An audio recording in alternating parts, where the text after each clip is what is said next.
et bienvenue dans Avez-vous choisi, le podcast qui vous invite à tout choisir dans votre vie. Vous écoutez l'épisode 0. Cet épisode, c'est l'occasion de me présenter et de vous présenter l'intention de ce podcast. Je suis Oriane Savouré-Lucas, chef de projet dans la vie et sérielle choisisseuse de ma vie. J'ai 39 ans, je vis à Angers avec mon mari et nos 2 enfants en bas âge. Je suis formée au coaching et j'ai à cœur d'accompagner les personnes qui le souhaitent à oser réenchanter leur vie tout en développant leur impact dans leurs différentes sphères de vie et d'influence.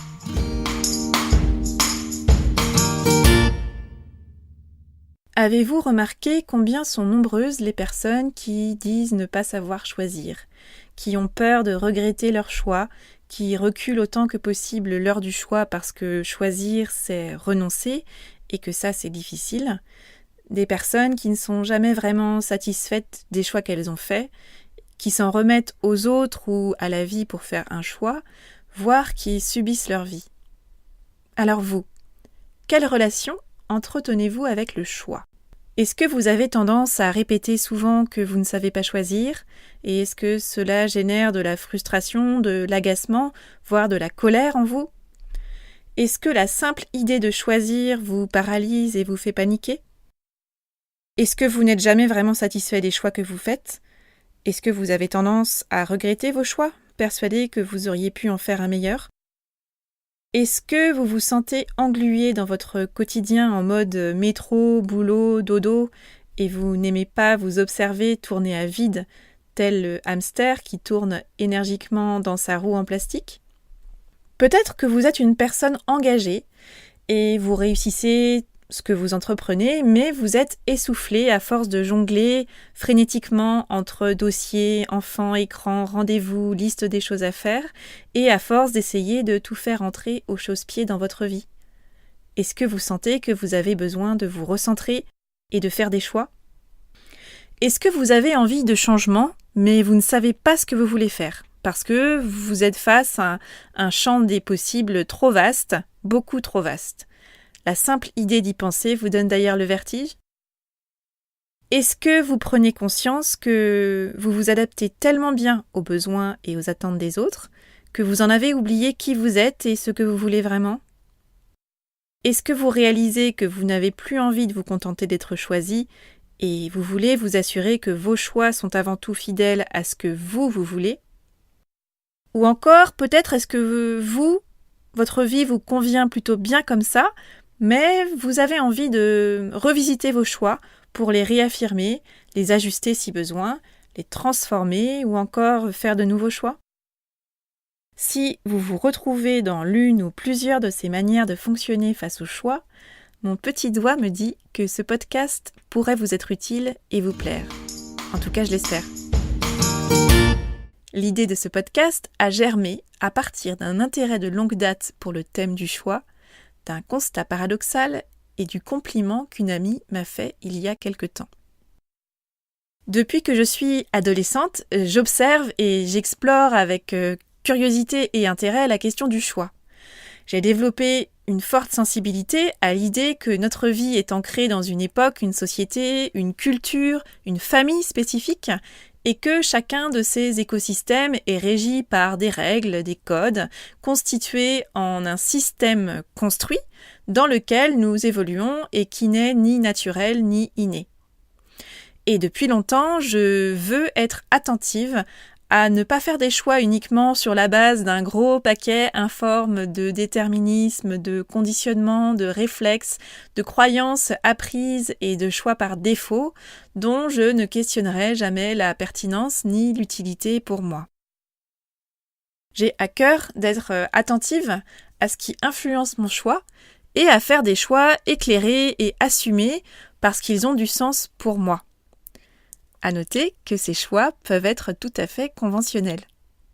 À travers nos choix, nous exprimons notre individualité, notre libre arbitre, nous écrivons notre propre histoire, on avance, on apprend, on affine, on veut de plus en plus faire des choix qui soient les nôtres, et je trouve fascinant que la vie soit une histoire de choix, qu'une personne soit la somme des choix qu'elle a fait dans sa vie. Je sais également que cela peut être vertigineux. Vertigineux parce que choisir, ça suppose un certain degré de conscience, ça demande d'observer, de s'observer, d'évaluer, de renoncer, d'assumer, de savoir d'où on vient, où on est, qui on est et ce qu'on veut. Savoir ce qu'on veut vraiment. Et alors là, vaste programme, et c'est souvent là que se loge l'angoisse lorsque nous sommes face au choix. Nous vivons dans une société et à une époque où nous n'avons jamais eu autant de choix offerts à nous. Nous sommes passés en quelques décennies d'une société où la norme était puissante et dominante. Par exemple, on ne choisissait pas son métier, le mariage était la norme, si ce n'est le chemin obligé. L'horizon de vie se limitait souvent aux limites géographiques du village dans lequel on était né, ou tout au plus aux limites géographiques du village voisin. Le contenu de l'assiette était limité, peu varié, voire rationné. Donc nous sommes passés en quelques décennies de cette société où la norme était puissante et dominante à une société où nous pouvons littéralement tout choisir. Nous vivons donc dans une société et à une époque qui nous offre a priori une vaste et grande toile pour exprimer notre liberté de choisir. Oui, mais nous expérimentons un drôle de paradoxe. Dans notre société moderne et industrialisée, nous sommes donc face à un choix pléthorique sur à peu près tout ce qui compose notre vie, depuis le choix le plus quotidien et anodin jusqu'à l'échelle des choix existentiels. Et dans le même temps, cette surabondance de choix constitue une source d'insatisfaction, voire d'angoisse. Cette surabondance, elle porte en elle le pouvoir de nous paralyser au moment de faire un choix. Notre époque place le choix au cœur de nos questionnements individuels et collectifs. On vit à la fois dans une culture donc d'abondance matérielle et dans l'ère du développement personnel qui nous invite à affirmer notre identité, à être l'auteur de notre vie, à oser changer la vie qui ne nous convient plus et à nous broder une vie sur mesure qui reflèterait point par point notre originalité et notre individualité. Alors, bien sûr, c'est très tentant, mais c'est aussi une proposition assez propice à l'angoisse de la page blanche. À la fameuse question « Avez-vous choisi ?» Votre programme télé, votre menu, vos études, votre métier, votre banque, votre fournisseur d'accès à Internet, votre partenaire, votre lieu de vie, vos amis, votre candidat, d'avoir des enfants ou pas, d'avoir une religion ou pas, et si oui laquelle, de vivre dans tel ou tel pays, telle ou telle région, telle ou telle ville. À la fameuse question « Avez-vous choisi ?» on ne sait pas toujours quoi répondre. Car face à la quantité de choix et à un nombre grandissant d'options possibles, ce qui sonnait au départ comme une invitation plutôt sympathique prend des allures d'injonction pressante, angoissante et crispante. Alors, il y a quelque temps, une amie m'a dit « Toi, Oriane, tu ne te laisses pas enfermer. Tu fais tes choix et tu avances tranquillement mais sûrement, tu choisis ce qui compose ta vie et si quelque chose ne te convient pas ou plus, tu le changes. » Cette phrase, je l'ai accueillie comme un cadeau parce que ça voulait dire que mon amie avait perçu l'intention que je pose effectivement dans ma vie et cette intention, c'est celle de choisir ma vie. Alors, je ne prétends pas être une spécialiste du choix, mais tout choisir, ça correspond vraiment à mon intention et à la posture que je veux avoir dans la vie. Et c'est d'ailleurs sur ce sujet que je suis régulièrement sollicitée pour une discussion, un avis ou un conseil par mon entourage. J'ai toujours eu en horreur les phrases du type « parce que c'est comme ça, parce qu'on a toujours fait comme ça, j'ai pas le choix ». Avancer dans ma vie en suivant le mouvement, en mode pilotage automatique, ça ne m'a jamais enthousiasmée. J'ai un signe particulier, c'est que dans ma vie, je signe des CDD avec tout. Et ce, avec l'intention de ne rien prendre pour acquis et de questionner régulièrement la pertinence du chemin sur lequel je suis, en me posant notamment cette question, est-ce que j'arrête ou est-ce que je continue ?